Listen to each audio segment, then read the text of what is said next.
Assalamualaikum warahmatullahi wabarakatuh.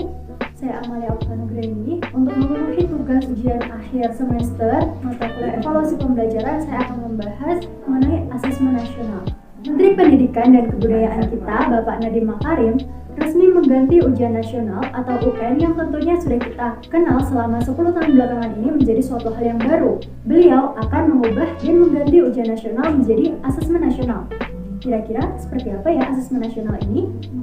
Nah, menurut Bapak Nadiem Makarim, beliau tidak lagi ingin pendidikan di Indonesia hanya mengevaluasi capaian peserta didik secara individu yang selama ini selalu menjadi sesuatu yang mengerikan dan menakutkan bagi para siswanya. Justru saat ini, Bapak Nadiem Makarim fokus pada peningkatan kualitas pembelajaran, pengajaran juga layanan, dan lingkungan pendidikan. Maka, kebijakan yang diambil adalah mengubah ujian nasional menjadi asesmen nasional. Apa sih itu asesmen nasional?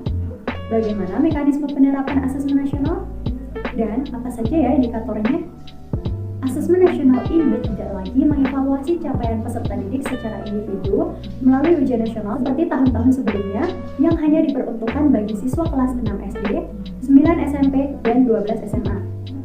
Tapi, kali ini, Menteri Pendidikan ingin fokus mengevaluasi dan memetakan sistem pendidikan yang mencakup input, proses, dan juga output atau hasil.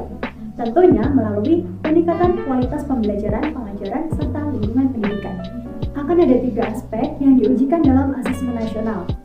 Yang pertama yaitu asesmen kompetensi minimum atau AKM, di mana melalui asesmen ini akan diukur pencapaian siswa di ranah kognitif seperti literasi dan numerasi.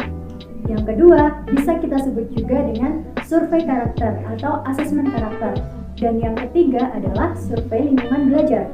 Kita akan membahas apa itu literasi dan numerasi pada asesmen kompetensi minimum. Menurut National Institute for Literature, yang dimaksud dengan literasi adalah kemampuan seseorang dalam membaca, menulis, bahkan menghitung dan memecahkan masalah. Nah, menurut UNESCO, literasi memang menjadi hak setiap orang dan juga dasar yang harus dimiliki untuk belajar sepanjang hayatnya. Kemampuan literasi mampu memberdayakan dan meningkatkan kualitas individu, keluarga, dan juga masyarakat.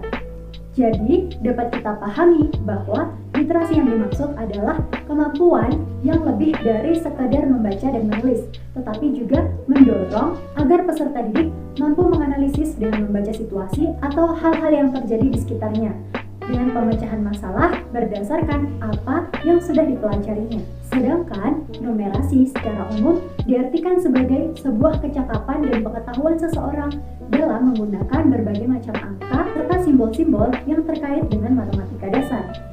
Nah, pengetahuan itu digunakan untuk memecahkan masalah-masalah praktis yang terjadi di kehidupan sehari-hari.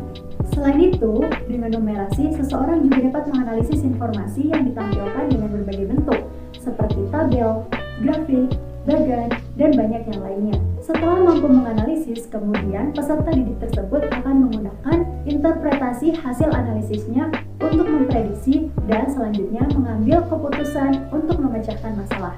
Bagian kedua yang diujikan dalam asesmen nasional adalah survei karakter. Penilaian pada survei karakter dirancang untuk mengukur capaian peserta didik berdasarkan hasil belajar sosial emosional yang berupa pilar karakter untuk mencetak profil belajar Pancasila. Adapun 6 indikator pencapaian hasil belajar sosial emosional. Yang pertama adalah bertakwa kepada Tuhan Yang Maha Esa dan berakhlak mulia. Yang kedua adalah kebinekaan global. Yang ketiga, mandiri. Yang keempat, bergotong royong. Yang kelima, belajar bernalar kritis. Dan yang keenam adalah kreatif. Bagian ketiga dan terakhir yang diujikan dalam proses asesmen nasional ini adalah survei lingkungan belajar.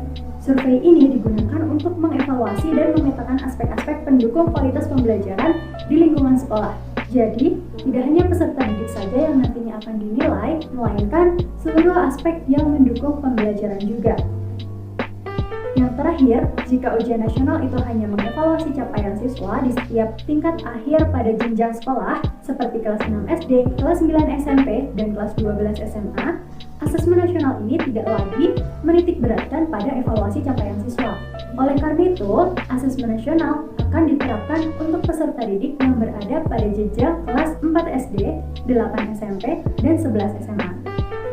Untuk itu, penting bagi peserta didik untuk memulai belajar tidak hanya sekedar menjawab soal, menghafalkan teori, melainkan mulai mempelajari konsep dasar pemikiran, sering membaca buku, sering melakukan diskusi, sering melakukan observasi, dan juga aktif diskusi dengan guru di sekolah, teman di sekolah, teman bermain, sekalipun dengan keluarga di rumah. Cukup sekian yang dapat saya sampaikan mengenai asesmen nasional. Sampai jumpa di video selanjutnya. Wassalamualaikum warahmatullahi wabarakatuh.